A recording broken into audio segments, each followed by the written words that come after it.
나를 존중히 여기는 자를 내가 존중히 여기고 그 다음에 나를 멸시하는 자를 내가 경멸하리라. 이렇게 선포하십니다. 근데 이 말씀이 어떻게 보면 평범하고 어떻게 보면 너무나 당연한 것 아닙니까? 하나님을 존중히 여기는 자를 하나님이 존중히 여기고 하나님을 경멸하는 자들을 하나님께서 어떻게 같이 경멸하겠다. 어떻게 보면 콩 심은 데 콩 나고 팥 심은 데 팥 나고 너무나도 당연하고 자연스러운 말씀인 것 같습니다. 그러나 하나님께서 왜 이런 말씀을 하셨는가? 이 말씀의 배경을 보면 참으로 무섭고 두려운 말씀이기도 합니다. 하나님이 엘리 제사장에게 한 메시지인데 이 말씀은 그 앞에 있는 내용을 같이 읽고 그 전체의 문맥에서 보면 무서운 심판의 말씀인 거죠. 오늘 사무엘상 2장 30절을 이렇게 시작합니다. 그러므로 이스라엘의 하나님 나 여호와가 말하노라. 누구에게요? 엘리 제사장에게 말하고 있는 거예요. 뭐라고 말씀하십니까? 내가 전에 내 집과 내 조상의 집이 내 앞에 영원히 행하리라 하였으나 이 말은 무슨 말입니까? 엘리 제사장아 내가 너를 통하여 이 제사장의 이 사역을 너희 집 가문을 통하여 자손 대대로 너희 가문에게 이 사역을 주겠다. 그러니까 네 자녀가 네 대를 이어서 제사장의 역할을 감당할 거야 라고 하나님께서 약속하셨다라는 거죠. 그런데 하나님께서 뭐라고 말씀하십니까? 내가 그렇게 행하리라 하였으나 뭐예요? 역점. 어떻게 연결됩니까? 이제는 앞에서 했던 내용과 반대되는 뭐뭐 하였으나 반대되는 내용이 나온다라는 거죠. 이제 나 여호와가 말하노라 결단코 그렇게 하지 아니하리라. 하나님께서 뭐라고 얘기해요? 내가 그 전에 이렇게 이야기했는데 이제는 그렇게 하지 않겠다. 이 말은 무슨 말입니까? 그것을 이어가지 못하도록 하나님께서 하시겠다라는 거예요. 그런데 왜 이런 말씀을 하셨습니까? 그 이유는 바로 나를 존중히 여기는 자를 내가 존중히 여기고 나를 멸시하는 자를 내가 경멸하리라. 이 말 속에서 우리가 알 수 있는 그것은 무엇입니까? 바로 엘리 제사장이 그 가문이 지금 하나님을 존중히 여기지 않았다라는 거죠. 그들의 행위가 어떠했다라고 이야기합니까? 나를 경멸했다. 하나님이 이렇게 선포하시는 거예요. 그래서 이제는 너희 자녀들이 그 뒤를 잇지 아니할 거야. 이제 그렇게 못하게 할 거야. 그리고 우리가 잘 아는 대로 엘리 뒤를 이어서 이제는 사무엘이 그 역할들을 감당하는 것들을 보게 되어집니다. 그러면 이 엘리 제사장의 자녀들이 이 엘리 제사장의 이 가정이 도대체 어떻게 했길래 하나님이 이렇게 진노하시며 이렇게 말씀하시는가? 도대체 어떠한 행동을 했길래 그것이 하나님을 경멸하는 행동이었을까? 하나님 이렇게 심판하는가? 우리가 살펴보면서 오늘 말씀을 통하여 나누면서 우리 한번 우리의 삶 가운데도 한번 비추어 보고 도전받으면서 우리의 삶이 하나님을 존중히 여기는 하나님을 이렇게 높여드리는 그러한 삶이 되기를 간절히 소원하고 축복합니다. 자, 먼저 여기 보면 우리 바로 위에 29절인데 우리 한번 29절 한번 읽어볼까요? 자, 여기 보면 이렇게 얘기합니다. 너희는 어찌하여 내가 내 처소에서 명령한 내 재물과 예물을 밟으며 이렇게 이야기합니다. 그러니까 내 처소에서 여기서 말하는 내 처소는 하나님이 처소니까 어딜 얘기하겠어요? 성막에서 명령한 내 재물과 예물을 밟으며 하나님께 이제는 재물을 드리며 예물을 드리는 그것을 밟았다 이렇게 표현합니다. 그 말은 무슨 말입니까? 그것을 무시했다 이런 거죠. 그래서 17절에도 보면 이렇게 이야기합니다. 이 소년들의 죄가 여호와 앞에 심히 금은 그들이 여호와의 제사를 멸시함이니라. 여기서 말하는 소년들은 누구예요? 엘리 제사장의 아들들을 이야기합니다. 홈리와 비나스를 이야기해요. 이들이 죄가 크대요. 근데 그 죄가 무엇이냐면 여호와의 제사를 멸시했다 이렇게 표현합니다. 여호와의 제사를 멸시했다. 자, 그러면 어떻게 멸시했는가? 라고 볼 때 우리 12절에 보면 이렇게 얘기합니다. 엘리의 아들들은 행실이 나빠. 계속해서 그 아들들에 대하여 이야기하는 게 긍정적인 게 하나도 없어요. 다 나쁘다, 악을 행했다 이렇게 표현하는데, 자, 엘리의 아들들은 행실이 나빠. 여호와를 알지 못하더라. 뭔가 말이 이상하지 않습니까? 엘리의 아들들은 제사장의 아들들로 지금 뭐하고 있어요? 제사의 일을 감당하고 있어요. 제사는 무엇하는 행위입니까? 이스라엘 백성들이 자신들이 잘못한 죄들을 있을 때, 감사한 일이 있을 때, 기쁜 일이 있을 때 하나님께 직접 나아가지 못하니까 이제는 성막에 와서 하나님 앞에 제사장을 통하여 이 예물을 드리고 때로는 죄 용서함을 받고 감사함을 드리고 하는 이 뭐예요? 그간 백성들과 그 하나님 사이에 중재하는 역할을 누가 합니까? 제사장이 지금 하고 있는데, 그런 제사장의 일을 하고 있는 홈리와 비느하스, 엘리의 아들들이 여호와를 알지 못하더라. 이게 무슨 말입니까? 말이 안 되는 거잖아요. 하나님께 제사 드리는 일을 하는데. 여기서 말하는 알지 못하다라는 말은 어떤 의미입니까? 인격적인 말이에요. 경험적으로 하나님을 알고, 인격적으로 하나님을 알고, 그런 것들을 의미해요. 그러니까 쉽게 얘기하면 이런 거예요. 제가 우리나라 대통령 알까요? 모를까요? 지금 우리나라 대통령 누군지 제가 알죠? 근데 그거는 그냥 아는 거죠. 누구나 아는 지식적인, 그냥 아는 상식적인 선에서의 알미예요. 그러나 내가 그 사람과, 이 대통령과 친밀함이 있고 관계가 있고 그런 알미입니까? 아니요. 그렇지, 뭐 전화번호도 모르고 뭐도 모르고 몰라요. 우리가 여기서 안다라는 의미는 내가 무슨 일이 있을 때, 아, 같이 밥이나 한 끼 먹을까? 내가 누구랑 밥 한 끼 먹고 싶은데, 나랑 친한 누가 있는데, 그러면서 전화해서 친한 친구와 얘기해서, 야, 나 지금 배고픈데 우리 같이 밥 먹을래? 그렇게 할 수 있는 그런 암, 이런 걸 얘기하는 거예요. 친밀한 관계 속에서의 암, 이런 걸 이야기하는 거죠. 그런데 이 엘리의 아들들은 그렇게 하나님을 알지 못했다라는 거예요. 그러니까 그들이 하는 행위는 무엇입니까? 이렇게 알지 못하니까 이들이 어떠한 행위를 합니까? 그 다음부터 하는 말이 이렇습니다. 13절에 그 제사장들이 백성에게 행하는 관습은 이러하니, 여러분 잘 보세요. 뭐라고 얘기해요? 그 제사장들이 백성에게 행하는 관습은, 여기서 벌써 문제가 일어나죠. 관습은 뭐예요? 그냥 어떻게 하다 보니까 굳어진 거예요. 굳어진 거. 자신들이 좋은 대로 그냥 행하다가 얻어진 그런 사회적인 풍조나 이런 것들이에요. 근데 여러분 성경에서 여러분 잘 보세요. 하나님이 중요한 것들은, 그 다음에 하나님 뜻을 나타낼 때 뭐라고 그럽니까? 말씀을 따라. 이해가 되세요? 우리가 아브라함 얘기할 때도, 아브라함이 언약에 따라 그 아들을 낳을 때도, 그 인정을 받을 때도 뭐예요? 말씀을 따라. 하나님이 아브라함을 부르셨을 때도 아브라함이 어떻게 해요? 말씀을 따라갔고, 이삭을 낳을 때도 어떻게 해요? 말씀대로. 하나님은 하나님의 백성들에게 어떻게 하기를 원하세요? 하나님의 말씀대로 따라 행하기를 원하세요. 그런데 이 제사장들은 어느 순간 하나님의 말씀을 따라 제사를 드리는 게 아니에요. 하나님은 성막과 제사와 이 모든 것들을 정확하게 알려주셨어요. 말씀을 따라 알려주셨어요. 하나님의 백성들이 어떻게 제사를 드리고 어떻게 해야 되는지를 레위기를 통하여, 신명기를 통하여, 민수기를 통하여 계속해서 우리들에게 가르쳐 주셨어요. 제사는 이런 거야, 성막은 이렇게 지어야 돼, 치밀하게 그 센치까지, 설계도까지. 그러니까 이 제사는 인간이 고안해낸 방법이 아니라 하나님이 우리에게 주신 명령이에요. 그리고 주신 방법이에요.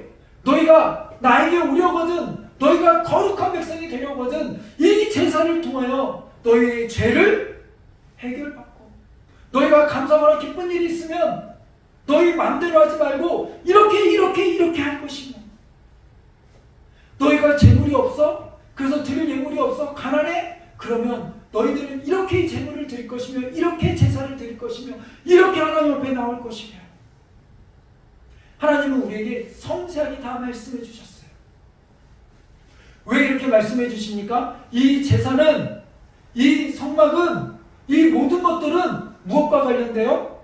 하나님과 관련되어지고 하나님의 백성들과 하나님이 하나 되어지는, 함께 만나는 그런 관계의 모습이고, 이것이 나중에 무엇의 예표가 됩니까? 우리를 구원하시는 예수 그리스도의 예표의 모습인 거예요.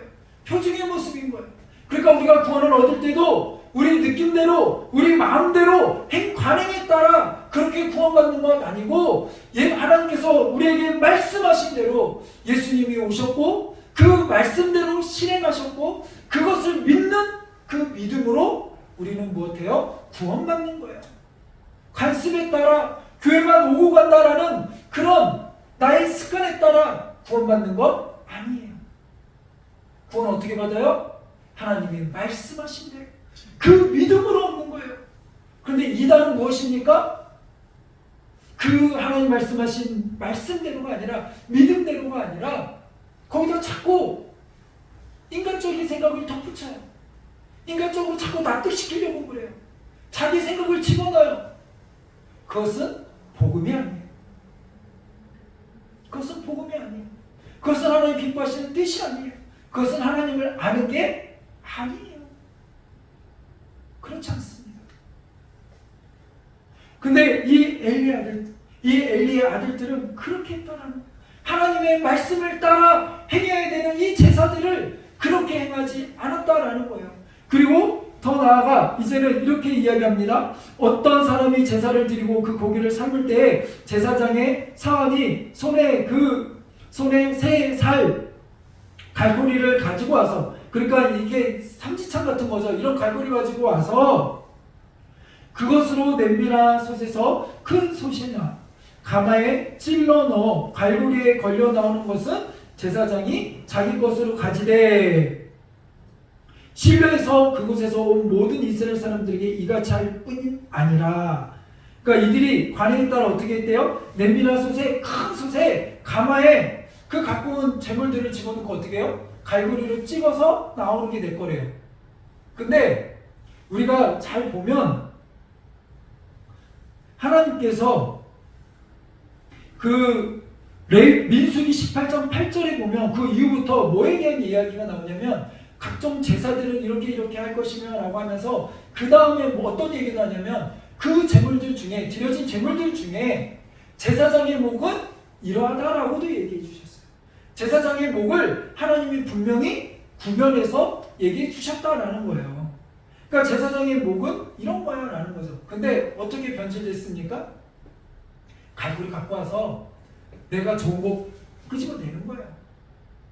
이게 말이 좋아서 이렇게 하는 거죠. 결국은 뭐예요? 내가 원하는 부위 찍어서 이렇게 건져내는 거죠. 휘휘 저어서 원하는 부위. 그러니까 하나님이 정하신 분깃이 있는데 그거 말고 내가 원하고 좋은 거 취하는 거예요. 자, 그리고 보세요. 이제는 더 웃긴 모습이 나타납니다. 15절에 기름을 태우기 전에도 제사장의 사환이 와서 제사 드리는 사람에게 이르기를, 제사장에게 구워드릴 고기를 내라. 내가 그가 내게 삶은 고기를 원하지 아니하고 날 것을 원하신다. 그러니까 그 삶은 고기를 원하는 부위를 자기가 걸고리로 갖고 와서 막 먹는데 이제는 질렸나 봐요. 그러니까 이제는 어떡합니까? 야, 번제로 드리는 그 고기들 잠깐 그 전에 생으로 고기 좀 갖고 와봐. 생고기 내놔봐. 그랬더니 그거 안 됩니다 라고 했더니 뭐라고 이야기합니까? 16절에 보면 그 사람이 이르기를 반드시 먼저 기름을 태운 후에 내 마음에 원하는 대로 가지라면 그가 말하기를 아니라, 그렇게 하면 안 돼요. 나중에 가져가세요. 재물 그 부깃대로 가져가세요 했더니 뭐라고 이야기합니까? 아니라 지금 내게 내라. 그렇지 아니하면 내가 억지로 빼앗으리라. 이거 얼마나 무서운 말입니까? 하나님이 다 정하신 법이 있는데 그거 다 무시하고, 정하신 분깃인데 그거 다 무시하고 내 멋대로 내 기분대로 내가 원하는 대로, 야 오늘은 좀 고기 구워 먹어야겠어. 생고기로 가지고 와. 하나님께 완전히 구별돼서 드려진 제물로 온전히 드린 이후에 가져가야 되는데 됐어 빨리 갖고 와. 근데 누가 제재해요? 그렇게 하면 안 됩니다 라고 했더니 뭐라고 얘기해요? 억지로 빼앗으리라. 말 안 들어? 까불어? 내놔. 이게 누구의 모습이에요? 엘리 제사장 아들들의 모습이에요. 제사장의 모습이에요. 이 당시 종교 지도자들의 모습이에요. 이들 속에는 전혀 하나님의 말씀이 나타나지 않아요. 그래서 우리가 지금 2장을 보고 있는데 사무엘상 3장 1절에 보면 뭐라고 얘기해요? 하나님의 말씀이 희귀하여. 이들이 그렇게 하나님의 말씀을 무시하고 하나님의 뜻을 무시하고 본인들이 하나님이 되어 본인들이 기준이 되어서 그 기준에 따라 자기 기분에 따라 그렇게 나아가고 있다는 거죠. 그것을 하나님은 분명히 말씀하십니다. 뭐라고요? 나를 멸시하는도다. 나를 멸시하는도다. 그런데 이런 지도자의 모습을 또 누가 보고 따라합니까? 소경이 소경을 인도하듯 이스라엘 백성들이 그런 타락하고 그런 모습을 보고 패악한 모습을 보고 역시 그들의 삶에서 하나님 두기를 싫어하는 거예요.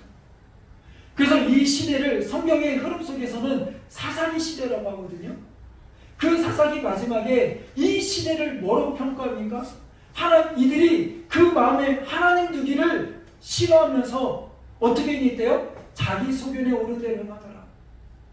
이 말은 무슨 말이에요? 내 마음대로, 내가 좋을 대로, 내가 기준이 돼서 내가 원하는 대로 행한다라는 거예요. 내 삶의 주인이 누가 된다라는 거예요? 하나님이 아니라, 하나님의 말씀이 아니라 내 삶이 된다는 거예요. 내가 주인이 된다는 거예요. 내 자아가 돼서 필요하면 그 말씀들을 이용할 뿐이지 그 말씀이 내 삶의 주인이 되거나 하나님을 주인으로 고백하는 그러한 삶이 아니라는 거예요. 그런 탐욕과 욕심, 내 좋을 대로 내 멋대로 그렇게 살아가는 거죠.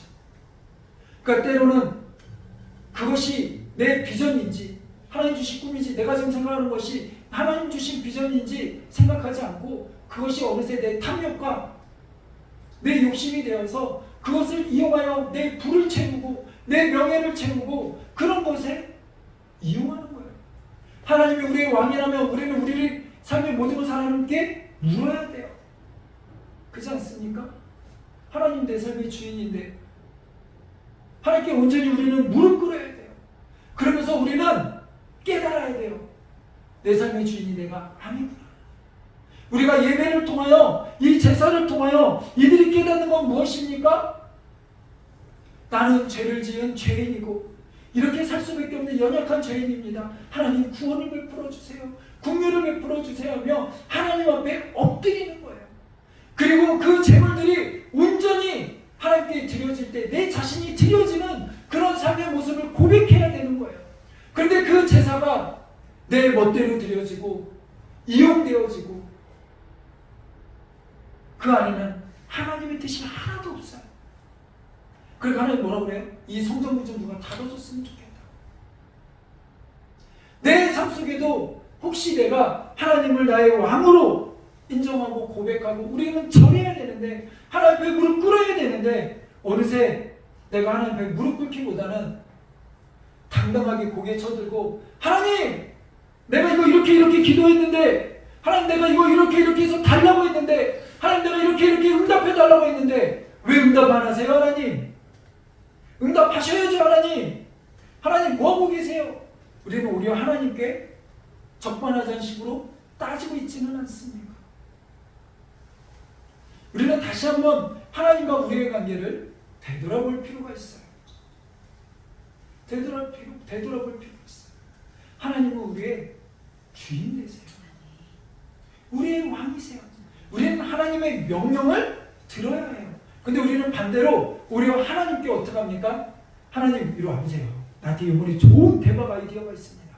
내 이번에 좋은 투자처가 있습니다. 하나님 내가요 이번에 좀 마음먹고 공부 좀 해볼게요. 그러니까요 하나님 나 여기 대학 보내주시고요. 요거 내가 좋은 이거 아이템 있으니까 요 사업 대박 나게 해주시고요. 하나님 내가 좀 이거 주식 있습니다. 요거 요거 내가 100% 뻥튀기 해주시면 내가 하나님께 내가 교회도 짓고요, 내가 선교지에 뭐도 하고요, 하나님 내가 요거 하면요 이렇게 해서 내가 헌금도 하고요 이렇게 할게요. 하나님 내가 이렇게 해서 내가 공부 작정했는데 이 정도 대학은 가야 하나님 영광되는 거 아닙니까? 우리는 종종 하나님 앞에 딜을 할 때가 있어요. 근데 하나님은 그것이 없어서, 돈이 없어서 그게 필요하신 분일까요? 아니요. 그것 때문에 우리를 부르신 게 아니에요. 하나님은 우리를 부르셔서 우리와 함께 우리의 모든 삶을 나누기를 원하세요. 그 삶 가운데 개입하셔서 우리의 큰 비전뿐만 아니라 크고 작은 모든 일 가운데 하나님은 함께하기를 원하세요. 범사에, 이건 뭐야? 범사에. 그 모든 것을 하나님과 함께 하나하나 만들어가기를 원하세요. 그런데 어느새 우리는 그 하나님이 귀찮아지기 시작하고 그 하나님이 하나님으로가 아니라 어느새 하나님을 진이와 같이 그냥 내 소원이나 들어주면 되는 그런 하나님으로 우리는 이렇게 낮춰버릴 때가 있다라는 거죠. 그런 삶을 뭐라고 그래요? 오늘 성경에서는 하나님을 알지 못한다라고 얘기해요. 내가 주일날 교회를 오고 찬양을 하고 기도를 하고 뭘 한다고 하지만 정말 하나님을 잘 모르는구나. 모른다라고 이야기합니다. 우리가 가끔 내가 어떤 사람을 저 사람한테 저런 면이 있어서 저 사람을 잘 몰랐네 라고 얘기하는 것처럼 우리는 하나님 정말 모르는 거예요. 하나님은 그런 분이 아니에요. 하나님은 온전히 우리의 예배를 받으실 분이에요. 그리고 그분이 우리 주인이시기 때문에 내가 욕심과 탐욕을 막 표출하는 것이 아니라 하나님이 주신 그 안에서 우리는 어떤 은혜를 누려야 돼요? 자족하는 은혜를 누려야 돼요. 근데 이 자족하는 은혜가 없으니까 이 하나님을 고백하고 인정하지 못하니까 내 손으로 움켜쥐는 거예요. 내가 원하는 거 다 취하는 거예요. 하나님은 내가 원한다고 다 취하라고 말씀하셨어요? 그렇게 하지 않으셨어요. 에덴 동산에서도 다른 건 다 줬지만 취하지 못할 것을 분명히 알려주셨어요. 왜요? 그걸 통해서 깨달으라고, 착각하지 말라고. 네 인생의 주인은 네가 다 취한다고 네 것이 아니라 취하지 못하는 것이 있어. 그걸 통해서 깨달아. 이 인생의 주인은 누구? 하나님이야. 네 인생의 모든 것, 네가 누리는 모든 것도 다 누가 허락하셨어요? 하나님이 허락하셨으니까 그걸 누릴 수 있는 거야. 우리는 그 고백으로 헌금을 하는 거예요. 11조도 그 모든 것이 하나님의 은혜임을 고백하는 거예요. 하나님 주신 은혜에 감사함으로 감사 예물을 드리는 거예요. 이 모든 예물은 억지로 막 이렇게 해가지고 계산 드리는 게 아니라, 인색함이 아니라 이 모든 것이 고백되어질 때 드릴 수 있는 거예요. 이 자족이 고백되어질 때 드릴 수 있는 거예요. 근데 이 고백이 깨어지면, 이 믿음이 깨어지면 어떻게 해요? 엘리와 제사장, 이 엘리의 제사장의 아들들처럼 내 좋은대로 내 멋대로 취하게 됩니다. 하나님 다 필요 없습니다. 나 이거 다 가져야겠습니다. 나 이거 이뤄야겠습니다. 내가 그 자리에 올라가야겠습니다. 그러지 않는 우리들이 되기를 간절히 소원합니다. 하나님 주신 은혜 가운데, 허락하신 그 은혜 가운데 그 자족을 누리며 하나님과 친밀한 관계 속에 하나님의 무엇대로요? 말씀대로 나아가는 우리들이 되기를 원합니다. 내 생각과 내 느낌대로 그거 아니에요. 사탄은 자꾸 그렇게 얘기해요. 야, 네 느낌이 맞아. 네 느낌대로, 네 믿음대로, 너 마음대로 믿어. 예수님 안 믿으라고 내가 얘기 안 할게. 믿는데, 교회 다니는데 네 멋대로 해. 이러면 될까요? 안 될까요?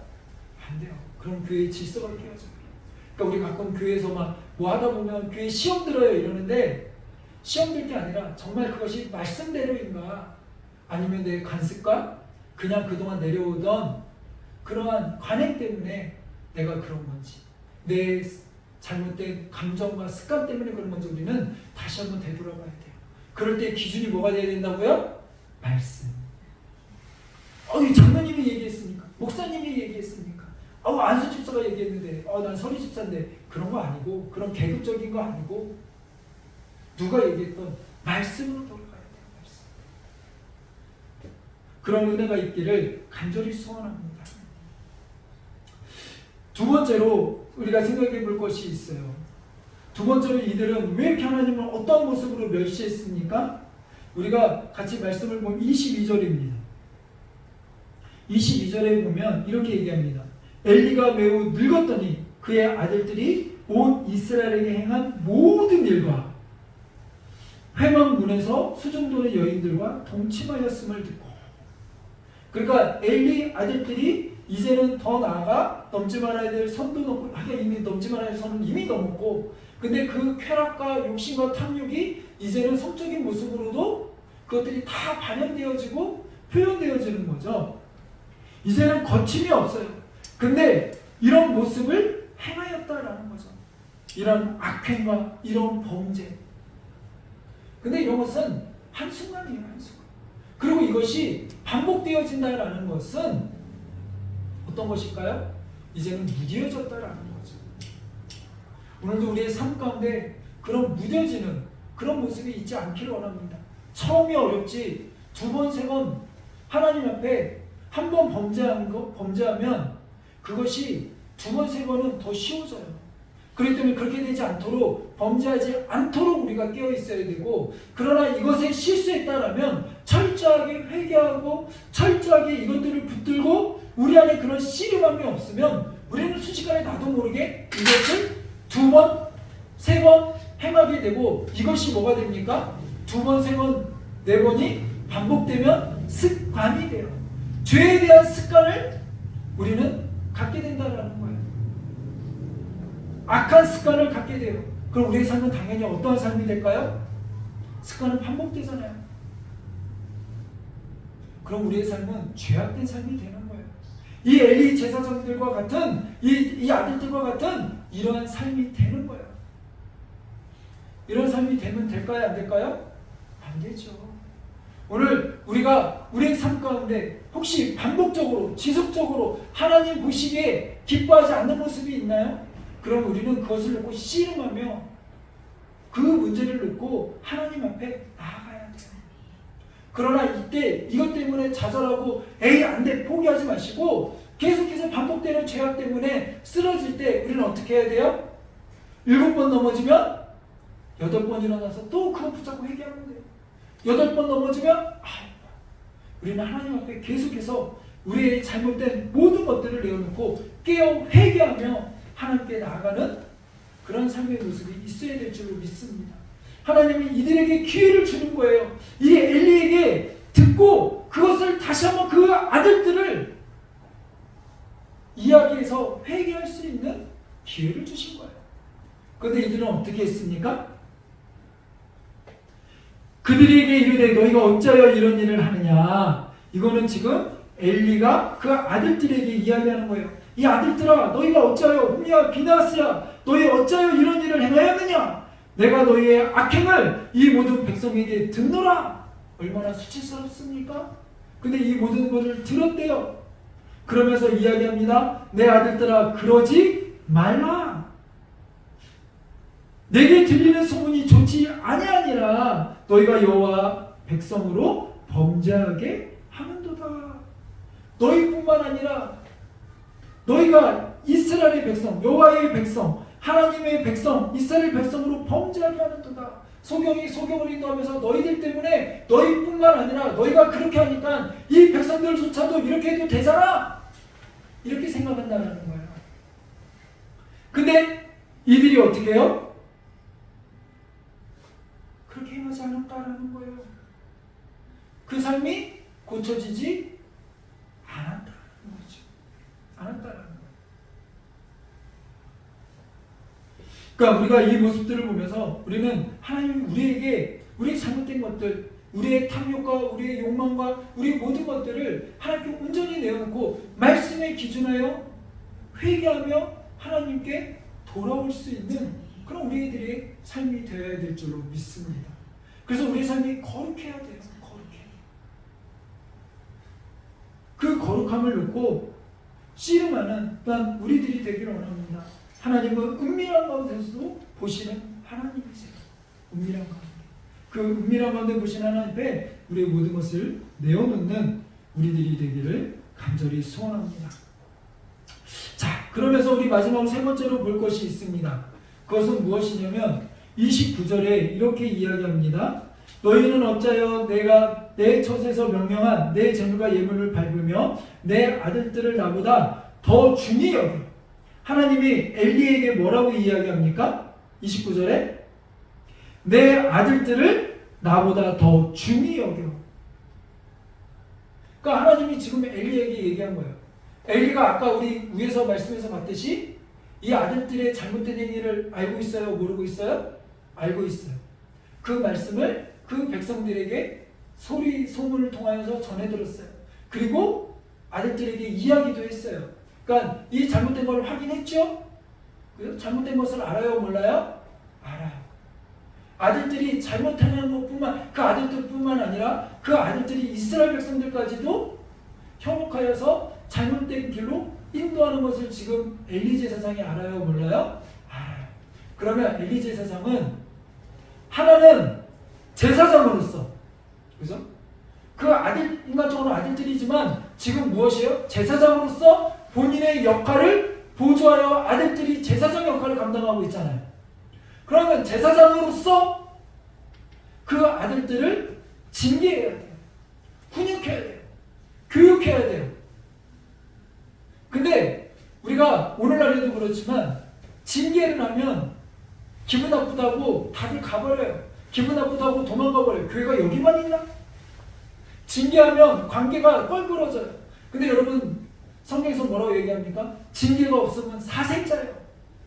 그 말은 뭐예요? 하나님은 우리를 사랑하시기 때문에 하나님의 백성들이 하나님의 뜻대로 올바로 자라나기 위하여, 올바로 그 뜻대로 행하기 위하여 하나님이 뭐 하신대요? 잘못된 길로 가고 그 기준을 벗어날 때, 관역을 벗어날 때 하나님 뭐 하신대요? 때로는 징계하신다라는 거예요.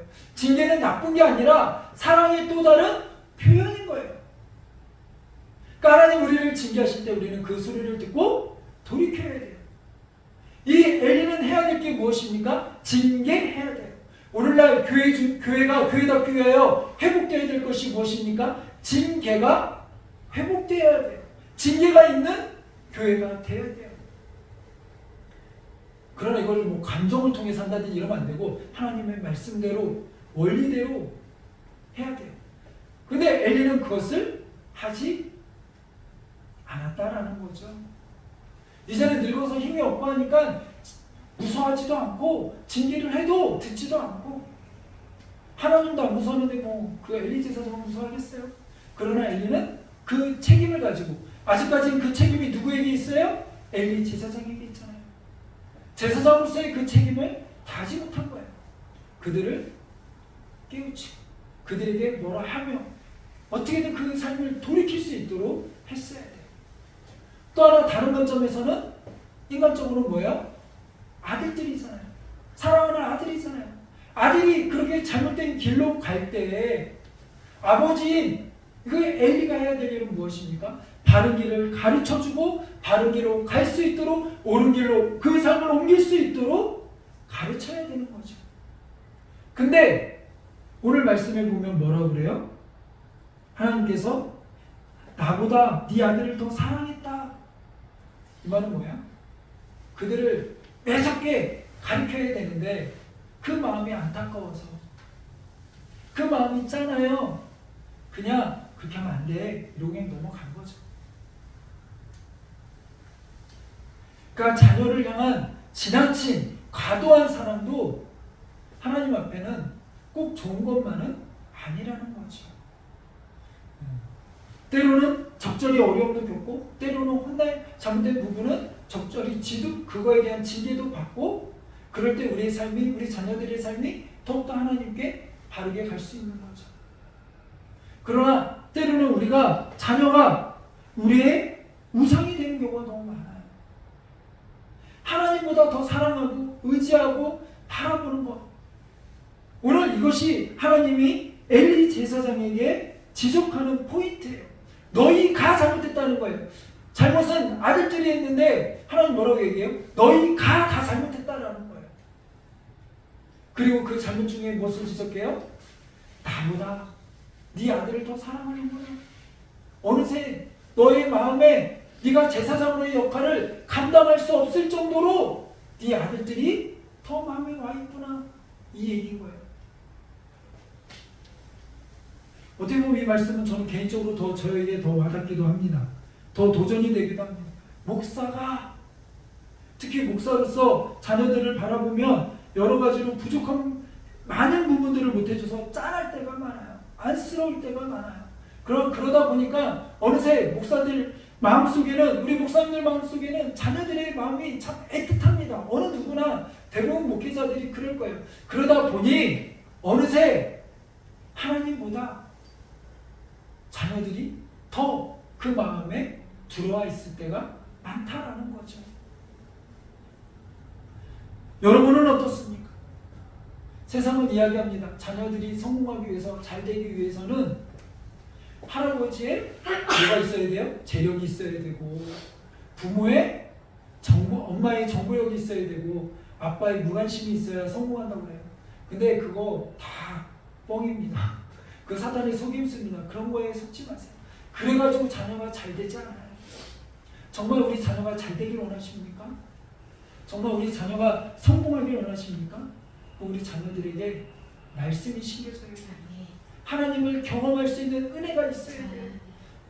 이제는 부모의 하나님이, 우리 아이들이 하나님이 되도록 전수될 수 있는 그런 계기와 가르침과 신앙의 전수가 이루어질 수 있도록 계속해서 그 삶 가운데 하나님이 선포되게 되는 거죠. 그리고 하나님을 떠나는 삶이 있을 때, 그런 모습이 있을 때 그것을 가르칠 수 있는 은혜가 있어야 될 줄 믿습니다. 우리가 부모가, 아이들이 국어가 부족하거나 수학이 부족하면 뭐예요? 학원 보내고 하잖아요. 뭐가 부족하면 그것을 자꾸 도우려고, 그 성적을 끌어올리려고 하잖아요. 우리 자녀들이 신앙에 어려움이 있습니까? 부족함이 있습니까? 그것을 도울 수 있도록 아이들을 더욱더 교회로 데려와야 되고, 아이들을 신앙에서 훈련시킬 수 있도록 아이들 제자 훈련도 일어나야 되고, 신앙의 삶에서 그 표현이 드러날 수 있도록 가르쳐야 돼요. 그런 은혜가 있기를 원합니다. 아이들은 가르쳐야 돼요. 아이들은 가르쳐야 돼요. 무엇으로요? 말씀으로. 그런 은혜가 있기를 원합니다. 그러나 오늘 엘리는 그렇게 하지 못했다라는 거예요.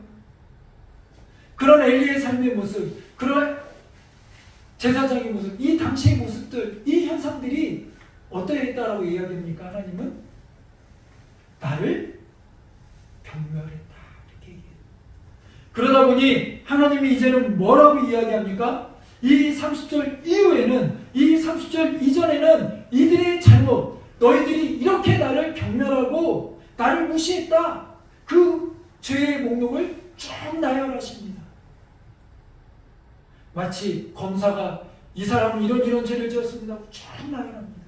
그리고 그 다음에 30절 이후부터는 그렇게 하나님을 경멸한 대가로, 이들에게 잘못된 일들을 대가로 어떤 일이 벌어지는가 라고 성경에서 말하고 있어요. 이제는 이들이, 이스라엘은 복을 받을 때에도 그들은 환난을 볼 것이다 라고 이야기해요. 이들이 영원토록 노인이 없을 거라고 이야기해요. 이 가문에 노인이 없다라는 얘기는 무엇입니까? 단명한다는 거 아닙니까? 그러니까 오랫동안 하나님 주신 복과 은혜들을 누리는 이들이 없이 다 단명한다라는 거예요. 자녀를 낳고 이들이 큰 걸 못 보고 다 일찍 죽는다라는 거예요. 그리고 내 33절에 보면 내 재단에서 내가 끊어버리지 아니할 내 사람이 내 눈을 세잔하게 하고 내 마음을 슬프게 할 것이고 내 집에서 출산되는 모든 자가 젊어서 어떻게 해요? 죽으리라. 이게 얼마나 안타깝습니까?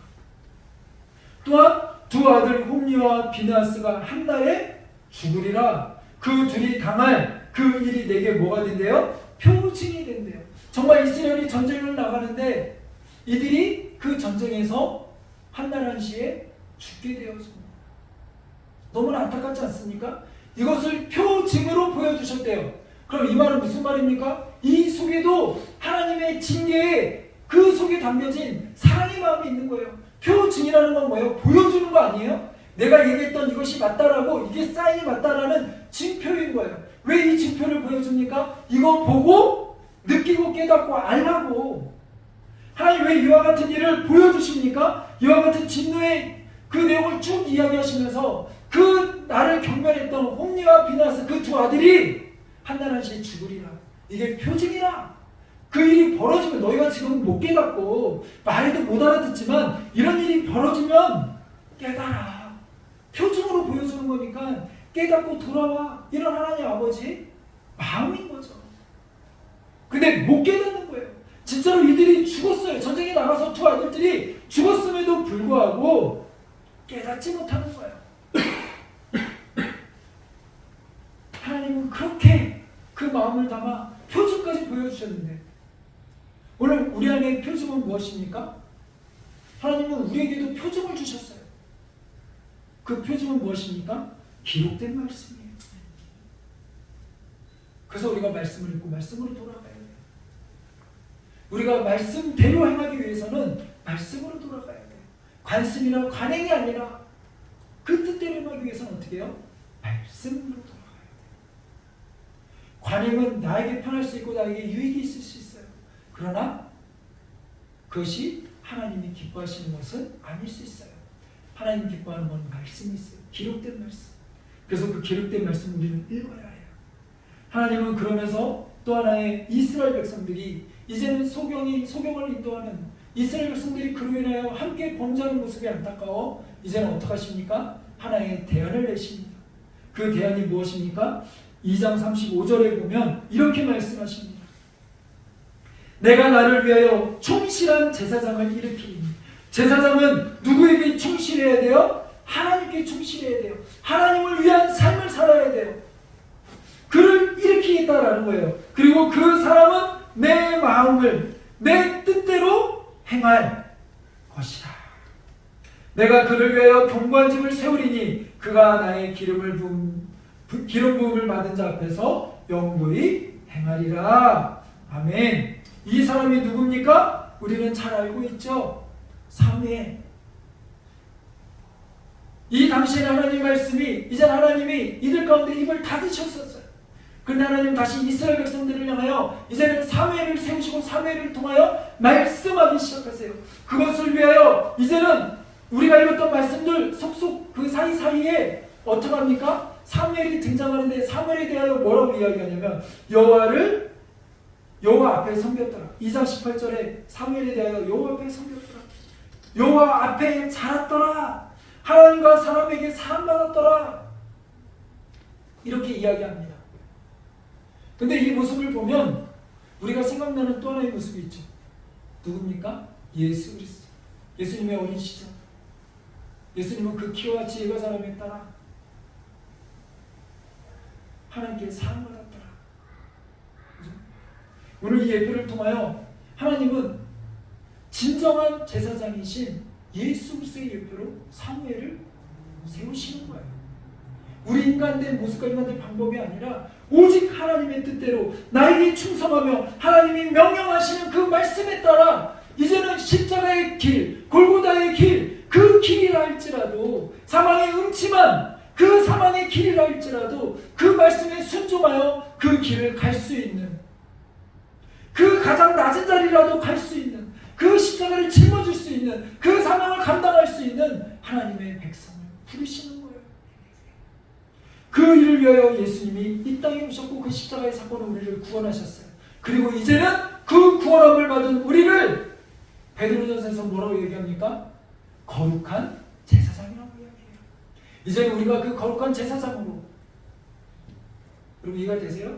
지금 이 이야기가 제사장 얘기니까 목사들 이야기지 중직들 이야기지 이 얘기 아니에요. 오늘 이 이야기는 오늘 하나님의 백성된 거룩한 제사장된 우리들 이야기예요. 이렇게 살아야 된다는 거예요. 하나님을 멸시하지 말고 하나님을 무시하지 말고 하나님의 말씀에 따라 하나님의 뜻을 따라 충실한 사람이 되어야 된다는 거예요. 내 삶이 내 멋대로가 아니라 내 뜻대로가 아니라 하나님의 뜻대로 살아가는 하나님의 거룩한 제사장이 되어야 된다는 거죠. 오늘 우리의 삶은 그렇게 살아가고 있습니까? 오늘 우리 한국교회가 그렇게 나아가기를 원합니다. 우리 한국교회 우리 모든 선교지들이 또 이와 같은 은혜가 있기를 원합니다. 그것을 위하여 오늘 우리 말씀으로 돌아가고 또한 예배로 우리 무릎을 하나님께 온전히 꿇을 수 있는 우리들이 되기를 원합니다. 말 그대로 우리가 뭐 꿇어 이런 얘기 나오죠. 우리의 마음을 꿇을 수 있는 우리들이 되기를 원합니다. 그게 바로 이 예배의 시간이에요. 그래서 이 예배가 귀한 거예요. 그래서 우리가 예배에 온 마음을 다하여 정성껏 드리자라고 이야기하는 거예요. 그래서 예배 전에는 될 수 있으면 우리가 그날의 말씀과 또 여러 가지 내 마음을 하나님께 기도하며 내 마음을 정리하고 정돈할 수 있는 시간으로 삼기를 간절히 소원하고 축복합니다. 오늘 말씀을 정리하려고 합니다. 나를 존중히 여기는 자를 내가 존중히 여기고 나를 멸시하는 자를 내가 경멸하리라. 여러분 어디에 속하시겠습니까? 우리 같이 하나님을 존중히 여기는 자들이 되길 간절히 소원합니다. 기도하겠습니다.